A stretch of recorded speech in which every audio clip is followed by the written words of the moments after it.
वो हमेशा से ही पेंटर बनना चाहती थी, पर उसके माँ और पिताजी ने उसको कभी भी इस चीज के लिए सपोर्ट नहीं किया और उसकी शादी नीरव से हो गई। नीरव रजनी को बहुत प्यार करता था, पर रजनी हमेशा चुपचाप ही रहती। वो इस शादी से खुश नहीं थी। वो ये शादी नहीं करना चाहती थी। उसे तो हमेशा से पेंटर जो बनना था।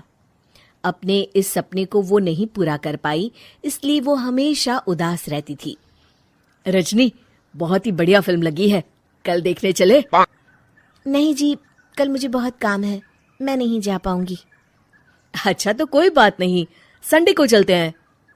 देखिए, मुझे फिल्म देखना पसंद नहीं है, आपको जाना है तो चले जाइए। नीरव को मना करके रजनी वहां से चली जाती है और अपने बैग को खोलकर उसमें बंद पड़े ब्रश और कलर्स को देखकर रोने लगती है। रजनी, चलो ना कहीं बाहर खाने चलते हैं, कुछ तुम्हारी पसंद का। जी, मुझे नहीं जाना, मेरी तबीयत ठीक नहीं है। रजनी वहां से चली जाती है। नीरव को समझ नहीं आता कि रजनी उससे इतना दूर क्यों रहती है। वो जब भी उसके साथ वक्त बिताना चाहता है, रजनी कोई ना कोई बहाना बना देती है। एक दिन घर पर कोई नहीं था।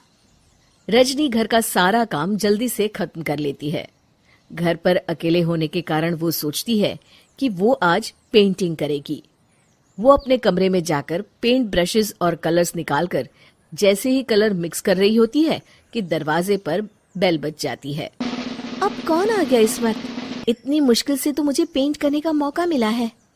रजनी दरवाजा खोलती है तो उसकी सास अपनी सहेलियों के साथ खड़ी होती है और सब घर के अंदर आ जाते हैं। अरे बहू, सबको शरबत बनाकर पिला दे, बाहर तो बड़ी गर्मी है। उफ। जी। रजनी पेंट ना कर पाने से उदास हो जाती है। उसे गुस्सा भी आ रहा होता है कि उसने इस शादी के लिए हाँ क्यों कह दी। वो रसोई में जा रही होती है कि उसकी सास उसे रोकती है। बहू, सबके खाने का भी इंतजाम कर लेना, आज का लंच तो ये सब यहीं करेगी। हाँ। रजनी बिना कुछ कहे रसोई में चली जाती है। सबके लिए खाना बनाती है। सब खाना खाते हैं और रजनी घड़ी देखती है कि ये सब कब जाएंगे ताकि वो अपनी पेंटिंग कर सके। जब शाम होती है तब सब चले जाते हैं अपने घर। अरे बहू, सब तेरे खाने की तो बहुत तारीफ कर रहे थे, सबको बहुत अच्छा लगा खाना।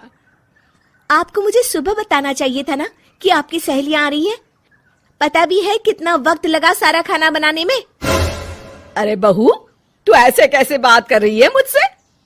तो और कैसे बात करूं? मैं इस घर की कोई नौकरानी नहीं हूं कि इतना काम करूंगी। रजनी अपने कमरे में जाकर दरवाजा बंद कर लेती है। शाम को जब नीरव आता है तो उसकी माँ उसे पूरी घटना के बारे में बताती है। क्या रजनी ने आपसे इस तरह बात की माँ? हाँ, और पता नहीं उसे क्या हो गया है, शाम से बाहर भी नहीं आई है। मैंने तो कई बार आवाज दी, खाना भी नहीं खाया उसने। तू ही बात करके देख ले बेटा। नीरव अपने कमरे का दरवाजा खटखटाता है। रजनी, दरवाजा खोलो, मैं हूं। रजनी दरवाजा खोलती है और फिर वापस जाकर अपने बिस्तर पर लेट जाती है। रजनी, माँ से बात करने का ये क्या तरीका है? मैंने कोई गलत बात नहीं की है। अरे तुम क्यों ऐसे बर्ताव कर रही हो सबके साथ? क्या तुम इस शादी से खुश नहीं हो? रजनी कुछ नहीं बोलती। अरे बताओ मुझे रजनी, क्या ये शादी तुम्हारी मर्जी के खिलाफ हुई है? हाँ, मैं ये शादी कभी नहीं करना चाहती थी। तुमसे क्या, मैं किसी से भी शादी नहीं करना चाहती थी। रजनी रोने लगती है। चुप हो जाओ रजनी, बताओ मुझे, तुम क्यों नहीं करना चाहती थी शादी? रजनी बेड के नीचे से अपने पेंटिंग्स, कलर्स, ब्रश, पेपर्स निकालती है। इतने में उसकी सास भी कमरे में आ जाती है। ये देख रहे हो, ये थे मेरे सपने। मैं पेंटर बनना चाहती थी, पर माँ पापा ने कभी सपोर्ट नहीं किया और मेरी शादी करवा दी। मेरे सारे सपने टूट गए। हर वक्त बस गुस्सा आता रहता है मुझे। मैं जानती हूँ कि आप लोगों की इसमें कोई गलती नहीं है, पर मैं क्या करूँ, मुझे समझ में नहीं आता।